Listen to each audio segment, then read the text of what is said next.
So the question everyone wants to know, exactly what are we talking about?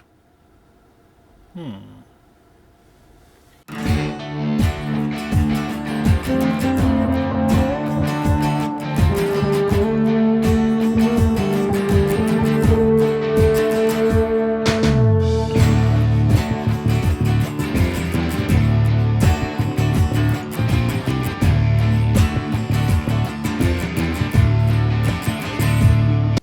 Hey everybody, Dr. DuBose here. One of the first good questions we gotta ask is what kind of stuff are we gonna be doing in here? But before we get to the specific assignments, let's talk about the mental approach we'll be taking. We have two basic subjects for this class of the stuff we're going to write, two things to think about as we go along. The first is that technology is always changing, and when technology changes, it changes the way we interact. Think about your life now and how it would have been different 20 years ago. You wouldn't have a phone to guide you to new locations. If you were taking a class and the pandemic sprung up, you wouldn't be able to say, oh, you know what, I'm just going to sit at my computer and do everything. We certainly wouldn't be able to video conference. Um, when computers entered the insurance agent industry, it drastically changed that industry. And I know that because I have a friend of mine who got hired by a major insurance company. The company realized that computers had changed everyone's job so much, nobody's job description was up to date. So my friend got the job of going around interviewing people, finding out what their jobs actually entailed now that computers had entered, and writing new job descriptions based on that. But those job descriptions probably didn't last very long either, because when the internet hit big, it changed everyone's jobs again. Face it, now you can get insurance with never actually having to go talk to people, do it all online, and it's altered things. So, the changing role of technology is one thing that's going to influence all of the stuff we write. Another thing is the fact that we're all doomed. No, not the fact, an opinion. And opinions really aren't worth much unless we can provide some level of support for that. So let's try that. Micronesia is an island archipelago nation in the Pacific, I believe. In between 2007 and 2014, rising water ocean levels claimed 6 islands. Yes, 6 islands in Micronesia sunk into the sea.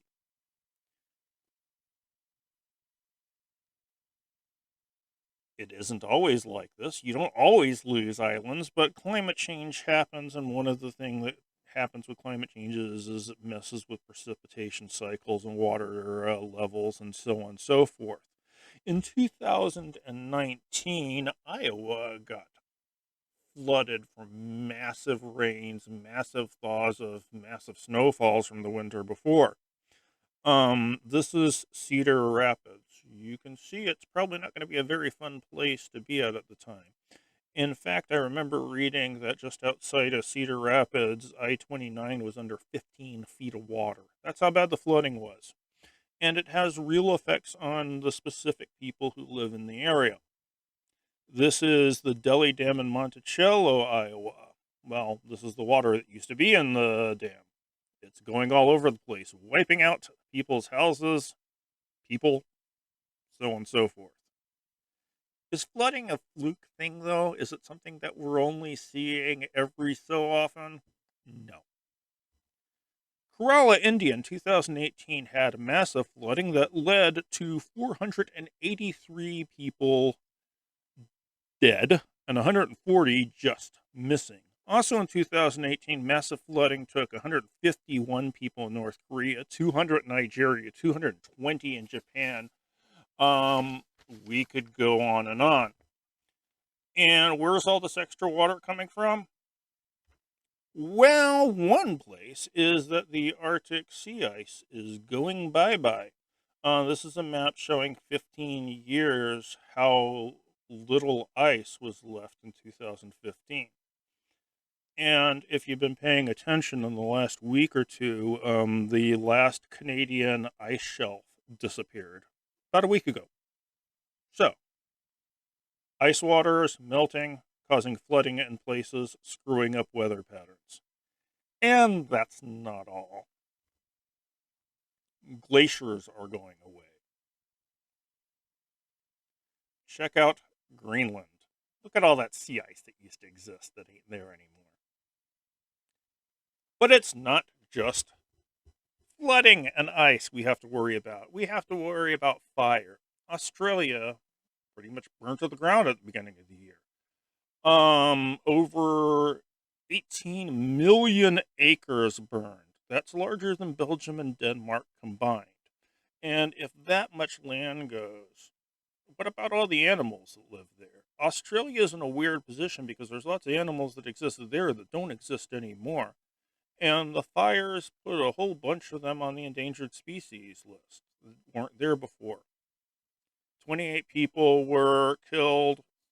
3,000 homes in New South Wales alone burnt down. Smoke from the fires caused Sydney air quality to be 11 times the hazardous level. And this isn't the only instance of big fire. The Amazon was also on fire. See the picture on the right?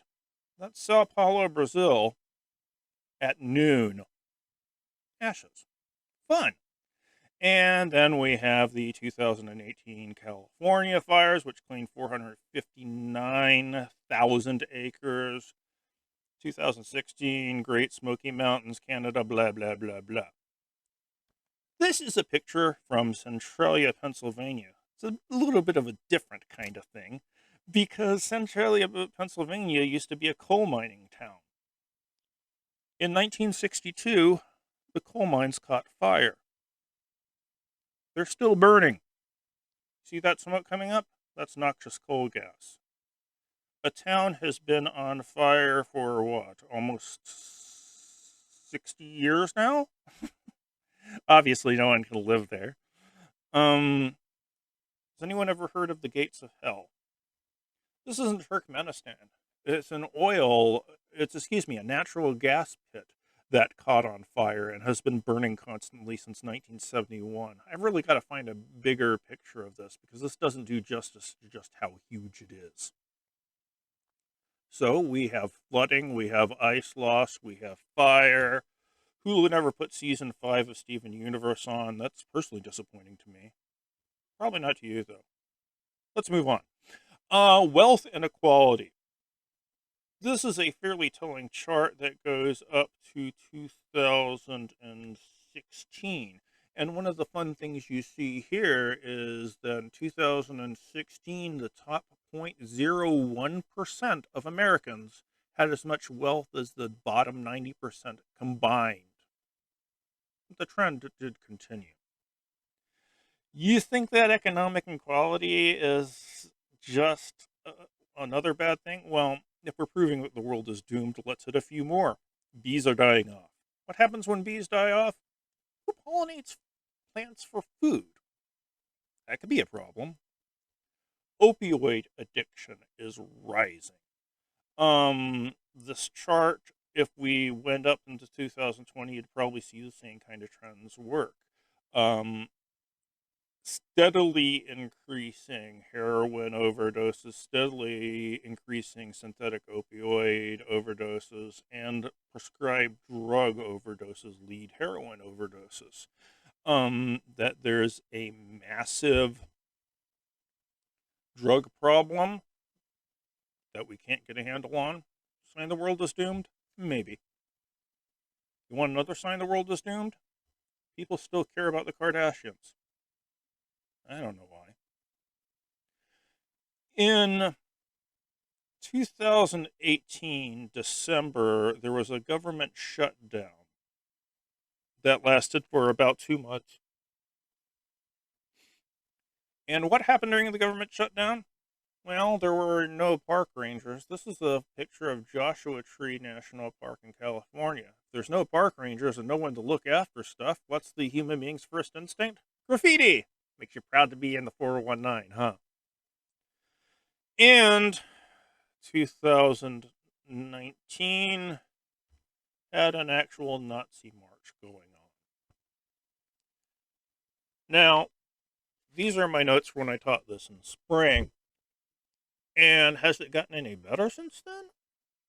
I don't think we have to talk about that one anymore. Now, the point of all this isn't to argue that we're moving towards a massive apocalypse. I don't know if you believe that. I don't know if I believe that. In fact, I'll tell you right now, I actually have hope for the world, as bleak as everything seems to be. It's a fun thing to talk about, but in terms of scientific and technical report writing, if you're looking for a way to make a mark in your field, is there a better way than to solve one of the major problems going on in your field? If you can come up with a way to stabilize the climate, even in a little bit, if you can figure out a way to make wealth distribution more equitable, if you can save bees, you will have done something not only morally great, but you're probably going to make yourself a damn valuable employee. Working, if you want to make a mark, you always go for the place where you can make a big mark. One real way to look at all of the bad things going on in the world is they're not problems, they're challenges. I know it sounds like I'm a football coach trying to talk up your spirits, but no, really, you want to make a change, you want to stand out. The best way to do that is to fix a bad problem. So, while I don't actually believe the world is doomed, it's a good mindset to have for the type of work we'll be doing. We're going to be doing the standard business documents, and we'll talk about that in the next video. But if you approach your work like you're trying to solve a desperate problem, you're really going to put yourself head and shoulders above the competition. As always, if you have any questions, just let me know. I'm here to help. See you next video.